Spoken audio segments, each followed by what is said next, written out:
गणेशाय वयं नमः। श्रीमद्भागवत के चौथे स्कंध का प्रारंभिक प्रसंग है शिवजी और दक्ष की कथा का प्रसंग।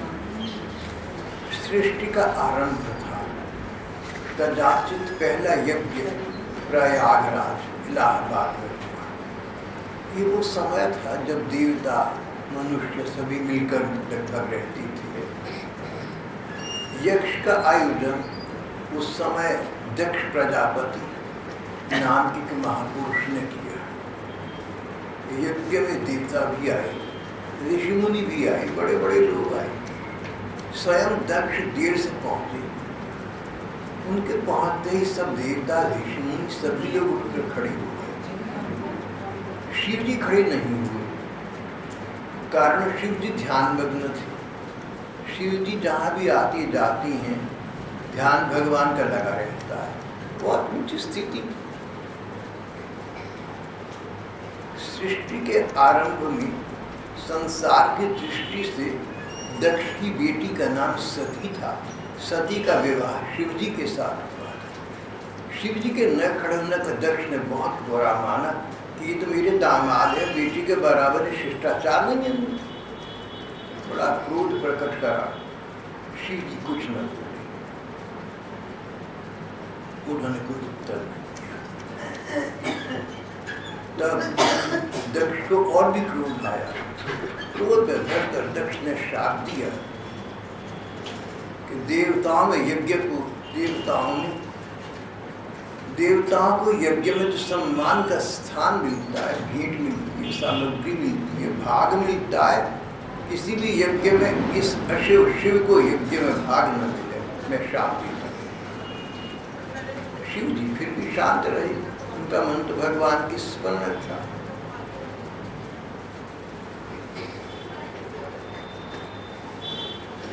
शिव जी वापस आए, कैलाश पर्वत पर वापस आए। उन्होंने अपनी प्रिय पत्नी सती को इस विषय में कुछ नहीं बताया। शिव जी ने कोई कटाक्ष बात नहीं किया, कुछ नहीं कहा तुम्हारे पिता ने मुझे श्राप दिया इत्यादि, कुछ बात नहीं। ये सोच करके सती के मन को कष्ट होगा और उसके हाथ में तो कुछ भी नहीं। लेकिन दक्ष प्रजापति का क्रोध शांत न हुआ। बहुत समय व्यतीत हो गया। उन्होंने एक दूसरे यज्ञ का आयोजन किया। फिर सभी को बुलाया, पर इस बार शिव जी को जानबूझकर नहीं बुलाया। शिव जी ने कुछ बोला, फिर भी नहीं माना। फिर तीसरे यज्ञ का आयोजन किया, उसमें भी शिव जी को नहीं बुलाया। और ये तीसरा यज्ञ जानबूझकर बहुत विशाल स्तर पर किया गया। बड़े बड़े देवता अपनी पत्नियों के साथ विमान में बैठकर आकाश मार्ग से पृथ्वी की ओर, संसार की ओर आ रही थी। कैलाश पर्वत पर सती माता ने ये दृश्य देखा। सती जी को पता लगा, कदाचित नारद जी से पता लगा कि उनके पिता बहुत बड़ा यज्ञ कर रहे हैं। सोचा है तो आश्चर्य कि मेरे प्रिय पिता ने मुझे न बुलाया, पर हो सकता संदेश न मिल सका हो या कोई बात हो। शिव जी से कहा कि पिता के घर बिना बुलाए जाना भी उसमें कोई अपमान तो नहीं होता, मैं वहाँ जाऊँ। तब शिव जी ने सती को पूरी बात सच सच बता दी और कहा कि तुम्हारे पिता का मेरे प्रति द्वेष भाव है, वो मेरा अपमान करेंगे। तुम मेरी पत्नी अधिक हो और उनकी पुत्री कम हो, तुम उस अपमान को सह न पाओ, विनाश होगा, तुम्हारा जाना उचित नहीं है। पर सती को ये बात न जची। उन्होंने कहा नहीं, मेरे पिता हैं, घरवाली है, मुझे तो बहुत प्यार करती है, मैं तो जाऊंगी। और चल पड़ी। जब शिवजी ने देखा कि सती तो जा ही रही है, तो उन्होंने अपने साथ के अनुचरों को, अनेक सेवकों को कहा कि तुम सती के साथ जाओ, वहाँ इनका ध्यान रखना। सब चल पड़े। सती समस्त सेवकों के साथ दक्ष की यज्ञशाला में पहुंची।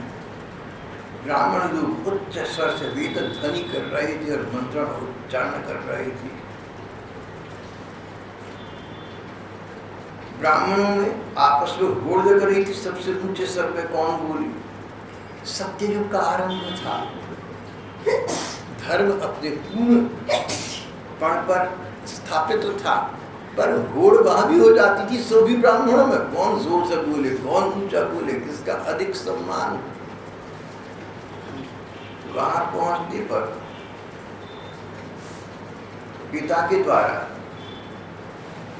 सती की उपेक्षा देखकर किसी अन्य ने भी सती का स्वागत नहीं किया, आदर सत्कार नहीं किया। माँ बहने तो थोड़ा प्यार से मिली, पर और किसी मुसलमान ने उनको ध्यान आकृष्ट न किया।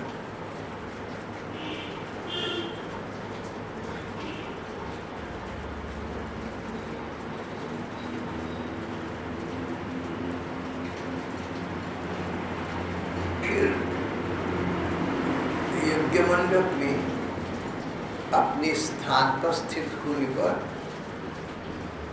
सती ने देखा कि शिव जी का यज्ञ में भाग नहीं, उनका कोई स्थान नहीं। तो समझ गई शिव जी ठीक कह रहे थे। दक्ष का विचार यज्ञ के आयोजन में शिव जी का अपमान अधिक है, यज्ञ में जो यज्ञ का फल है वो कम है। उन्हें बहुत क्रोध आया और उन्होंने खड़े होकर दक्ष को क्रोधपूर्ण वाणी में पति के पक्ष में कुछ कहना चाहा। सती के साथ आए हुए सेवक भूत प्रेत दक्ष को मारने को उद्यत हो गए। जो सेवक गण सती के साथ आए थे, देखा कि हमारी स्वामिनी सती दुष्ट दक्ष से कितनी दुष्ट है, तो सोचा था उसको समाप्त करो। सती ने उन्हें रोक दिया, पहले बात कह रहे थे, फिर उन्होंने सभा को संबोधित किया, अपने पिता को संबोधित किया। उन्होंने कहा, पिताजी, सज्जन लोग तो दोषी लोगों के दोष को नहीं देखते, उसके गुण ढूंढा करते हैं, और गुणी व्यक्ति में दोष का आरोप करना ये तो दुष्ट जनों का काम है, ये तो तामसिक वृत्ति है, इसका लाभ नहीं होता। किसी भी अहंकार के कारण जनसत्ता, धनसत्ता, राजसत्ता, इनकी नशे में चूर होकर जो व्यक्ति बड़े बड़ों का अपमान करता है, उसका कल्याण नहीं हो सकता। खेद है आपने शिव जी जैसे महापुरुष पर दोषारोपण ही किया। शिव जी का तो ब्रह्मा जी आदि भी आदर करते हैं। हमारे धर्म ग्रंथ कहते हैं कि जिनको हम बड़ा मानते हो, संत मानते हो, गुरु मानते हो, पूज्य मानते हो, जिनके प्रति हमारा सम्मान और श्रद्धा का भाव हो, और कोई उनकी निंदा करे, कोई उनका अपमान करे, तो हमें उसे सहन नहीं करना चाहिए। अगर सामर्थ्य हो तो वहीं पर उस व्यक्ति को समझाना चाहिए, न समझे तो क्रोध के बल द्वारा उसे दंड का भय दिखाना चाहिए। और अगर अपनी न चलती हो, कुछ न कर सकता हो, तो कान बंद कर ले, सभा से बाहर चला जाए, फिर कान खोले। अपने सत्सम्मानित पूज्य जनों की निंदा श्रवण करना महापाप है। आपको मैं समझा तो नहीं सक रही, पर इतना तो कर सकती हूँ कि आपसे संबंध तोड़ और सबके सामने कह रही हूँ, आज से मुझे कोई दक्ष पुत्री कह सकेगा, मेरा अपमान होगा, मुझे बुरा लगेगा कि मैं ऐसे दुष्ट की पत्नी, दुष्ट की पुत्री हूँ, जो शिव जी को नहीं समझ सका। भगवान के ध्यान में थे शिव जी, और इसको दुनियादारी डाल रही कि मेरा बेटा, मेरा दामाद, मेरा सम्मान नहीं किया। न्याय की मांग ये है, चाहे तो घनिष्ठ रक्त संबंधी हो, चाहे घनिष्ठ मित्र हो, और चाहे बिल्कुल अनजान व्यक्ति हो, न्याय निष्पक्ष भाव से सबके लिए सम्मान करना चाहिए।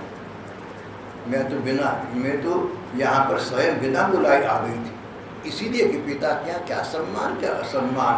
पर यहाँ आकर देखा कि इस यज्ञ में यज्ञ करने वाले पिताजी के मन में द्वेष की प्रधानता है, ईर्ष्या की प्रधानता है, सो भी शिव जी के प्रति कि वहाँ अपराध है, महापातक है, इस तो कोई दंड क्षमा नहीं कर सकता, समाप्त नहीं कर सकता। वापिस जाऊंगे, शिव जी मुझे दक्ष पुत्री कहकर संबोधित करेंगे तो मुझे अपमान लगेगा, मैं सहन न कर सकूंगी। जिन दक्ष के अंश से मेरा जन्म हुआ, अपने उस शरीर को भी योग की अग्नि में अभी प्रज्वलित कर दूंगी। देखिए, सती को माया कहा गया है, महामाया। पहले तो महामाया अपनी माया में स्वयं भ्रमित हो गई, शिव जी के मने करने पर भी आ गई। और यहाँ पर उन महामाया सती ने अपनी माया के द्वारा, अपनी योग शक्ति के द्वारा योग की अग्नि प्रकट करके अपने शरीर को उसको दग्ध कर दिया। बात समाप्त हो गई, देखते देखते सब समाप्त हो गए। कथाकार कहती हैं कि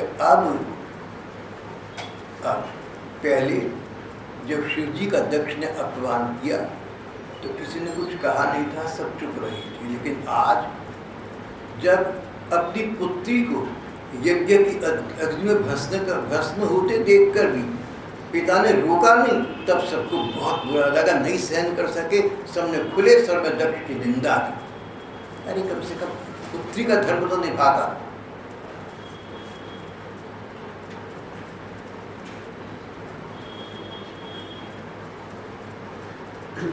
दक्ष ने बहुत गलत काम किया, सारी में हाहाकार नहीं गए। और उसी समय जब सब लोग ऐसा कह रहे थे, शिव जी के पार्षद जो श्री सती जी के साथ सेवक के रूप में साथ आए हुए थे, उन्होंने शस्त्र लेकर यज्ञ को ध्वंस कर दिया, तहस नहस कर दिया, मारपीट आरंभ कर दी। बहुत कुछ कांड हुआ, बड़ा वितंडा हुआ। कुछ को तो उन्होंने मार दिया और कुछ भाग निकले। इस प्रकार यज्ञ के स्थान पर विध्वंस हो गया।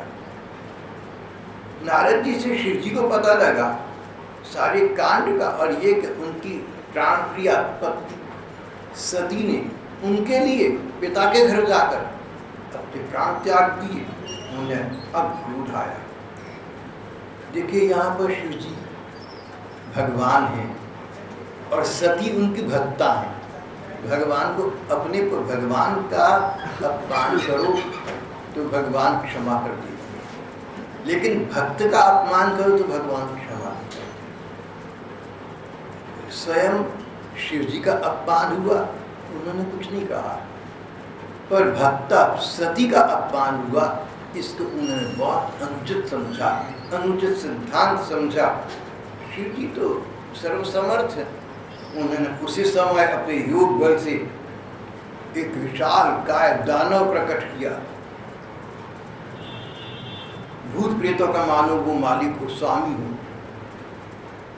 उसको वीरभद्र कहकर बुलाया और बोले, वीरभद्र तुम दक्ष के यज्ञ में जाओ, वहाँ पर हमारी सती ने प्राण त्याग दिए, वहाँ जाकर उचित करो, तुम्हें यहाँ से तुरंत जाना चाहिए।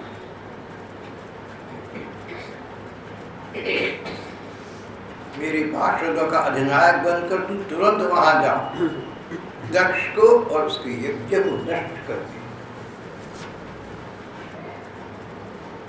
लोगों को पता चलना चाहिए कि सती जैसे भक्त के अपमान का क्या फल होता है। शिव जी व्यक्तिगत बात नहीं करना है। व्यक्तिगत बात हो तो जब उनका अपना अपमान था तब कुछ कहते, उस समय तीसरी आँख खोल दी तो सारा कुछ नष्ट हो जाता। सो तो किया नहीं, पार्वती सती जी को बताया तक नहीं था।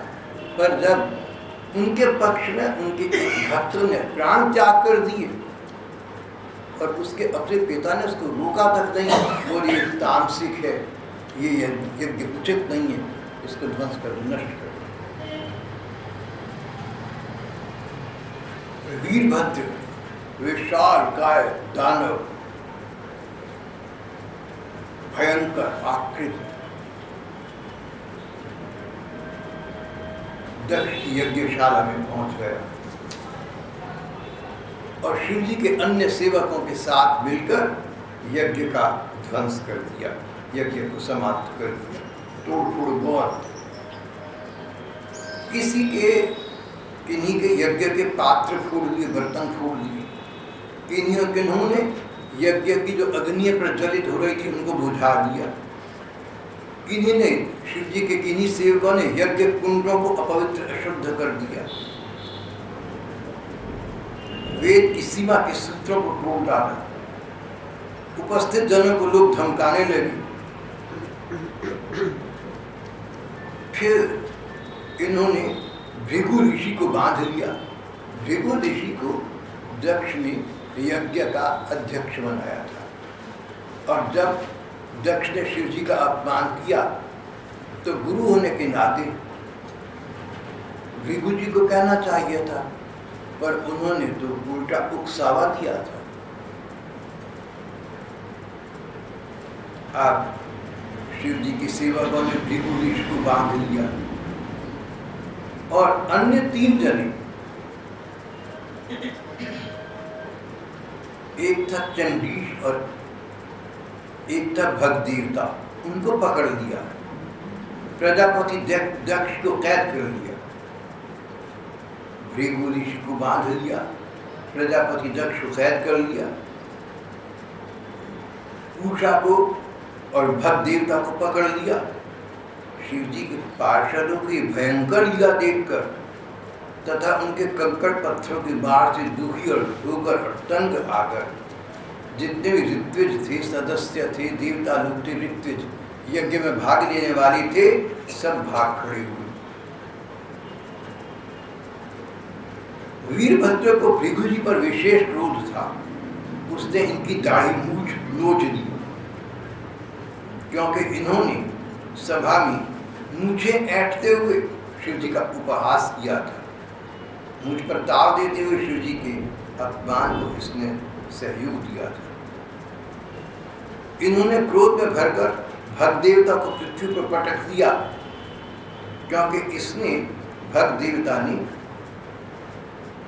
दक्ष को सैन देकर उकसाया था, आंखों के इशारे करके उकसाया था, ठीक है जो चाहूँ कहो। क्रोध में भरकर पृथ्वी पर पटक दिया और आंखें निकाल ली। उषा ने जब दक्ष शिव जी को भला बुरा कह रहा था, उषा ने दांत दिखाकर हंसी की थी शिव जी की। शिव जी के सेवकों ने उषा के दांत तोड़ दिए। फिर दक्ष की छाती पर बैठकर एक तेज तलवार से उसका सिर काटने लगे।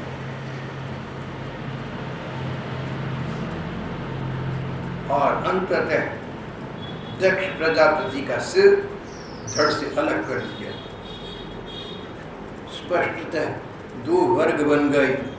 जो दक्ष के अभी भी पक्षधर थे वो हाय हाय करने लगे, और जो शिव जी के पक्षधर थे वो वाह वाह, साधु साधु, न्याय किया गया, उचित किया गया, ये होना चाहिए था, ऐसा कहने लगे। वीरभद्र ने अत्यंत कुपित होकर दक्ष के सिर को यज्ञ की दक्षिणाग्नि में डाल दिया, हवन कुंड में डाल दिया, यज्ञशाला में भी आग लगा दी।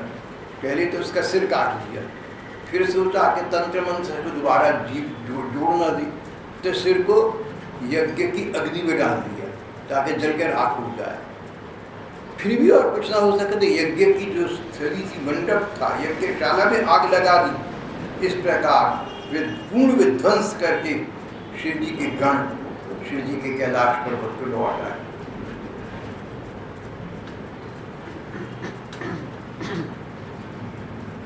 इतना विध्वंस हो गया, इतना कांड हो गया।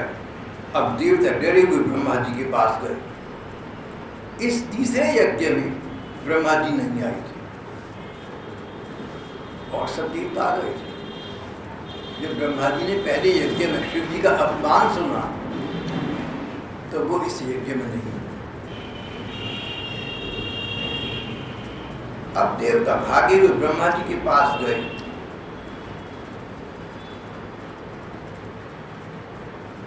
और सारी बात उन्हें सुनाई। ब्रह्मा जी ने कहा, देवताओं, समर्थ पुरुष से कोई दोष भी बन जाए तो उसके बदले में अपराध करने वाले मनुष्य का भला नहीं हो सकता। और फिर तुम लोगों ने तो यज्ञ में भगवान शंकर का भाग न देकर उनका बड़ा भारी अपमान किया। पर एक सांत्वना तुम्हें होनी चाहिए, शिव जी बहुत शीघ्र प्रसन्न हो जाते हैं, आशुतोष तुरंत तुष्ट हो जाते हैं। तुम लोग शुद्ध हृदय से जाकर उनके पांव पकड़ लो तो तुम्हें क्षमा कर देंगे, उनके मन में मलिनता नहीं होगी। यदि तुम लोग चाहते हो कि वह यज्ञ फिर से आरंभ होकर पूर्ण हो, पहले जल्दी जाकर उनसे अपने अपराधों के लिए क्षमा मांगो।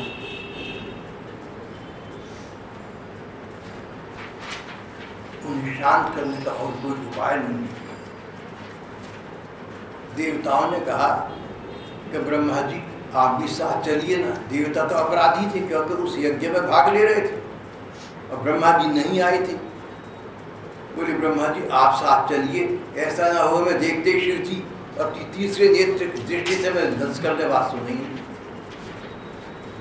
ब्रह्मा जी ने चलो मैं चलता हूँ। ब्रह्मा जी देवताओं को साथ लेकर कैलाश पर्वत के लिए रवाना हो गए। कैलाश पर्वत पर पहुंचकर उन्होंने देखा वहां बहुत फूल, बेल, लताएं और पेड़ लगे हुए, झुंड के झुंड जंगली पशु विचर रहे हैं। सबके चेहरे सौम्य हैं। निर्मल जल के अनेकों झरने बह रहे हैं। इस पर्वत पे बहुत सी गहरी कंदराएं हैं।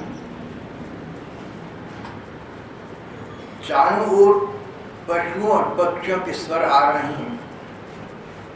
मोरों के शोर हो रहे हैं, भौरे गुंजार रहे हैं, कोयलें कुहक रही हैं।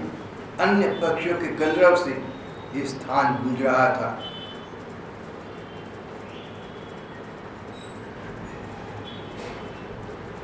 सुंदर सुंदर पेड़ पूरे पर्वत के वन में लगे हुए थे, जिससे उस पर्वत की शोभा और भी बढ़ रही थी। नंदा नाम की नदी बह रही थी। पूरे स्थान में एक प्रकार की सात्विक सुगंध आ रही थी, एक सुवास आ रहा था, एक महक आ रही थी।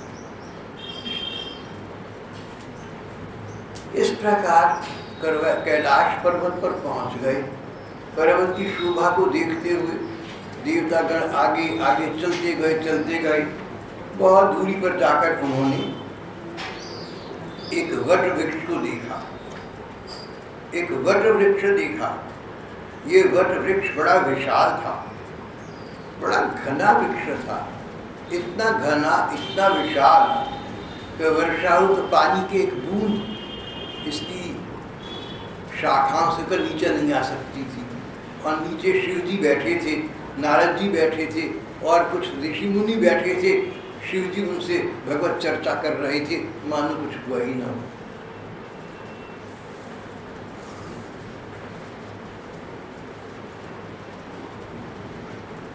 शिव जी कुछ आसन पर बैठी थी, बहुत सुंदर लग रही थी। नारद जी प्रश्न कर रहे थे और शिव जी उनके ब्रह्म जिज्ञासा का शमन कर रहे थे, परमात्मा के विषय में बातें बता रहे थे। शिव जी शांत मुद्रा में बैठी थी। जब देवता पहुंचे, ब्रह्मा जी को आया देखा तो शिव जी उठकर खड़े हो गए। पहली बार खड़े नहीं हुए थे, भगवान के ध्यान में मग्न थे। उन्हें पता ही नहीं था कौन क्या कर रहा है। आज प्रवचन दे रहे थे, ऋषि मुनियों को समझा रहे थे। देखा ब्रह्मा जी आए हैं, खड़े हो गए और खड़े होकर सबने उनको नमस्कार किया। पर शिव जी ने जब ब्रह्मा जी को सामने देखा तो उनके सामने प्रणाम की मुद्रा में लगातार खड़े रहे। हाथ जोड़े और हाथ हटा नहीं दिए, हाथ जोड़े रहे, सिर नतमस्तक खड़े रहे। क्या मेरी आज्ञा होती है, मानो कह रहे हैं। ब्रह्मा जी ने कहा, शिव जी मुझे सारी बात का पता लग गया है, पर एक बात कहूँगा आपसे। आपकी महिमा को बड़ा लक्ष्य क्या जाने। जिस व्यक्ति को महिमा का पता ही नहीं, उसकी अच्छा क्या और बुरा क्या।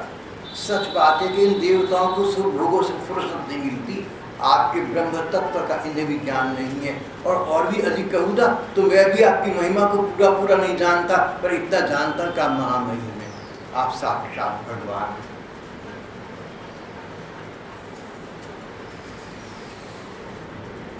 तो जिन नासमझ लोगों के द्वारा अपराध बन जाए उसको क्षमा करके उन पर आप कृपा कर दिया करें।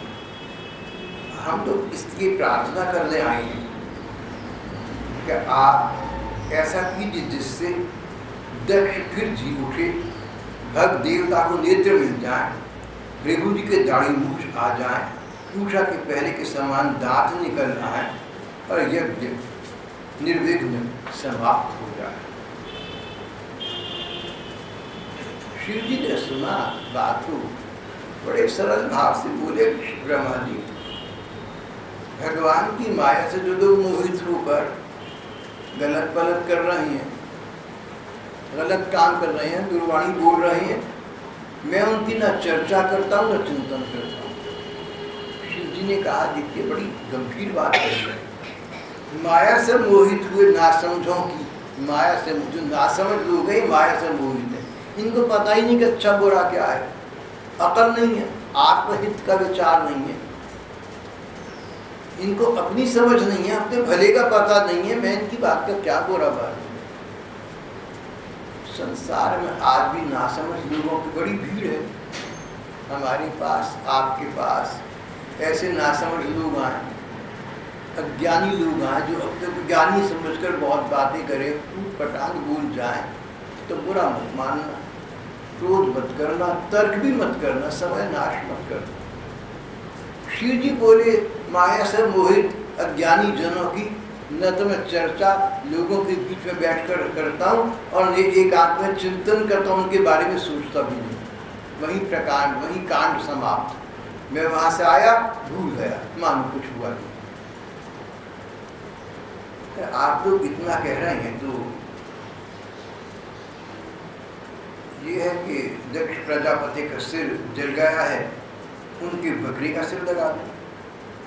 भगदेव मित्र देवता की दीपनों से अपना भाग देखी, पूछा पिसा हुआ अन्न खाने वाले हैं, वे यजमान की दांतों से भक्षण करें, अन्य सब देवताओं के अंग प्रत्यंग भी स्वस्थ हो जाएं।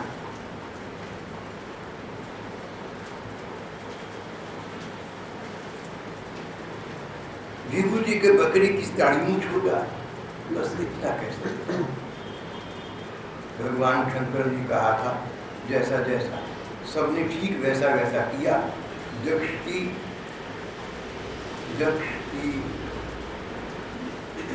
धड़ से यज्ञ पशु बकरी का सिर जोड़ दिया। सिर जोड़े जाने पर दक्ष तत्काल सोकर जागने के समान जी उठे। सबसे पहले सामने शिव जी को देखा, अब अकल आ चुकी थी, विवेक जाग चुका था, ज्ञान प्राप्त हो चुका था। दक्ष ने हाथ जोड़कर शिव जी की स्तुति की और स्पष्ट कहा, भगवान मैं आपके तत्व को जानता नहीं था, मैं तो सांसारिक नाती तक रहा कि दामाद बेटी के बराबर उल्टा ही खड़ा नहीं हुआ, लेकिन आप ब्रह्म तत्व विलीन थे, आप ब्रह्म चिंतन में मग्न थे, संसार का आपको बोध नहीं था। आप जब देखो तब परमात्मा चिंतन में मशगूल रहते हैं, मसरूफ रहते हैं, मग्न रहते हैं, मस्त रहते हैं। भला मैं इन ऊंचे दर्जे की बातों को क्या जानूं, अनजान रूप से आपका बहुत अपराध हुआ, मैं अब आपसे क्षमा मांगता हूँ। ये आपकी कृपा है, आपने मेरे जैसे अपराधी को स्वयं क्षमा कर दिया। अब भी आपको प्रसन्न करने योग्य मुझ में कोई गुण नहीं है, आप अपने ही उदारतापूर्ण बर्ताव से मुझ पर प्रसन्न हो जाए।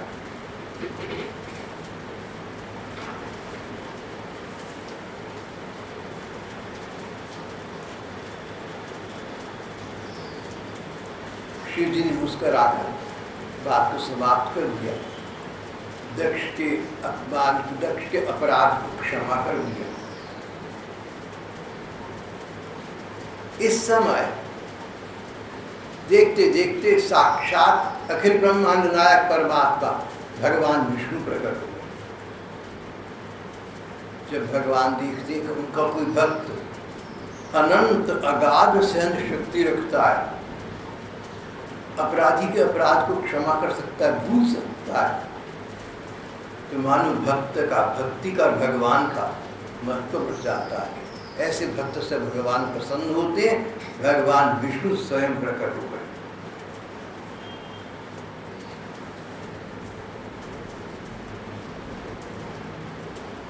ब्रह्मा जी, शिव जी, सभी देवता, सभी ऋषि मुनि भगवान को अपने बीच खड़ा देख प्रसन्न हो गए। दक्ष ने, शिव जी ने, भृगु जी ने, ब्रह्मा जी ने और सभी अन्य अन्य देवताओं ने और ऋषि मुनियों ने बारंबार अपने अपने स्वर में अपने स्वर में भरकर शिव जी की सराहना की और विष्णु भगवान की स्तुति की, उनकी प्रशंसा की। यज्ञ सार्थक हो गया, संपन्न हो गया, स्वयं भगवान प्रकट हो गए।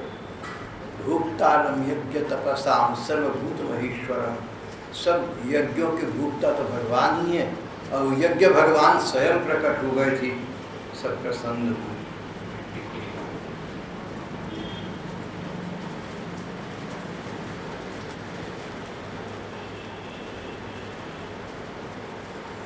भगवान ने कहा देवताओं, विष्णु में ब्रह्मा जी और शिव जी, हम तीनों स्वरूपतः एक ही हैं, तत्वतः एक हैं, हम तीनों एक ही हैं, हम तीनों परमात्मा हैं, तीन रूपों में बने रहते हैं, पात्र भेद के अनुसार जो जैसा चाहे वैसी सेवा पूजा कर सके इसके लिए। पर सचमुच हम तीन न होकर तत्वतः एक हैं, हाँ रूप अलग अलग धारण किए हुए। जो व्यक्ति एक की सेवा पूजा करता है और दूसरे का अपमान या अपराध करता है, वो साक्षात परमात्मा का स्वयं मेरा अपराध करता है। और जो एक के प्रति सेवा का भाव रखता है और दूसरे की भी सेवा करता है, वो उचित व्यक्ति उससे हम प्रसन्न होते हैं।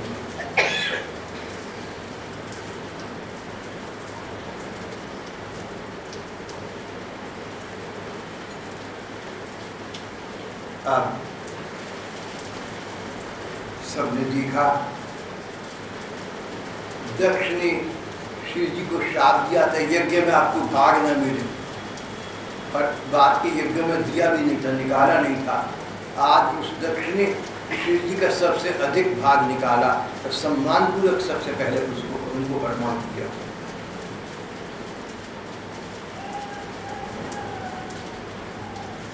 यज्ञ सफलतापूर्वक प्रसन्नतापूर्वक समाप्त हो गया।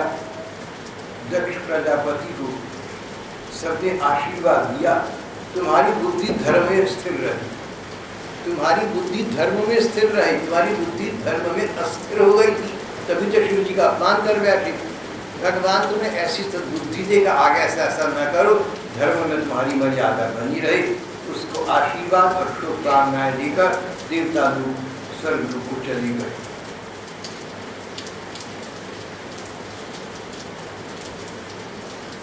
बाद में कथावक्ता बताती कि ये कांड तो यहाँ समाप्त हो गया। सती ने योगाग्नि में अपने प्राण होम दिए। उन्होंने हिमालय की पत्नी मीना के यहाँ सती ने यज्ञ की अग्नि में प्राण होम दिए थे। अब उन्होंने हिमालय पत्नी मेनका के द्वारा दूसरा जन्म लिया, तब इनका नाम पार्वती हुआ। पर्वत पर उत्पन्न होने से, पर्वतराज की पुत्री होने से पार्वती कहलाई। और पार्वती या सती एक ही है, योग माया है, संसार की जगदीश्वरी है। तो उनको सब ज्ञान था, सब पता तो था ही। श्री पार्वती जी ने इस जन्म में भी मन ही मन ये निश्चय कर लिया कि मैं शिव जी के इसका ही वर्ण करूंगी। और उन्होंने बहुत घोर तपस्या करने के पश्चात अंततः शिव जी का वर्ण करने में सफलता प्राप्त कर ली। ये प्रसंग सबसे पहले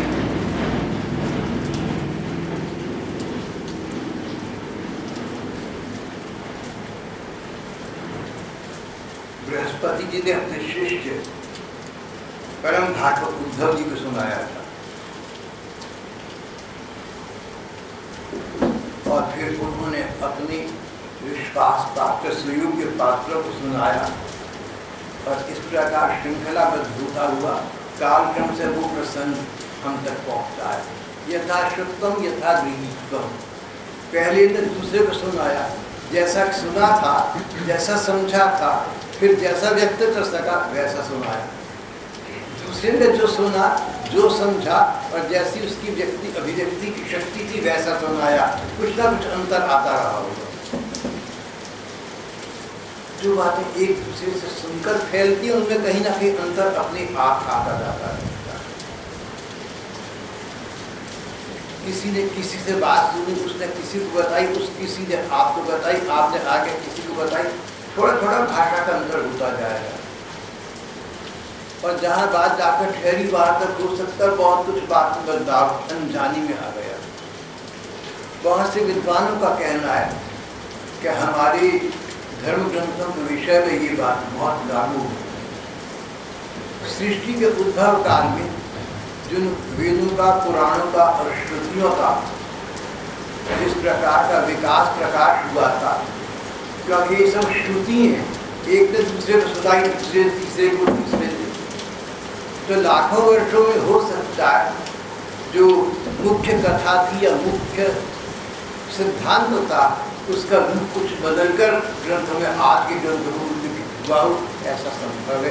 बहुत से विद्वानों का ऐसा कहना है, और विद्वान तो मैं नहीं हूँ, लेकिन अपनी अल्प बुद्धि के अनुसार मेरा भी यही विचार है कि बहुत कुछ धीरे धीरे बदला है, इस कारण से या किसी अन्य कारण से। लेकिन जो भी हो, कथा का एक आधार इतिहास है। कथा से जो शिक्षा प्राप्त होती है हम सब लोगों की ग्रहण है, और श्रद्धापूर्वक कथा श्रवण करने से उसका लाभ भी अवश्य होगा और बहुत लाभ होगा। शिव जी के पावन चरित्र को, शिव जी के पावन चरित्र को श्रवण करने मात्र से श्रोताओं के पाप का नाश हो जाता है, और जो लोग भक्ति भाव से इसको श्रवण करते हैं, इसको कहते हैं, सुनते हैं, उनके सभी पाप नष्ट हो जाते हैं, वो पुण्य में स्थित हो जाते हैं, और भगवत प्राप्ति का उनका पथ प्रशस्त हो जाता है। इतनी महिमा है शिव जी की कथा की। यहाँ हमारा आज का प्रसंग समाप्त हो जाता है।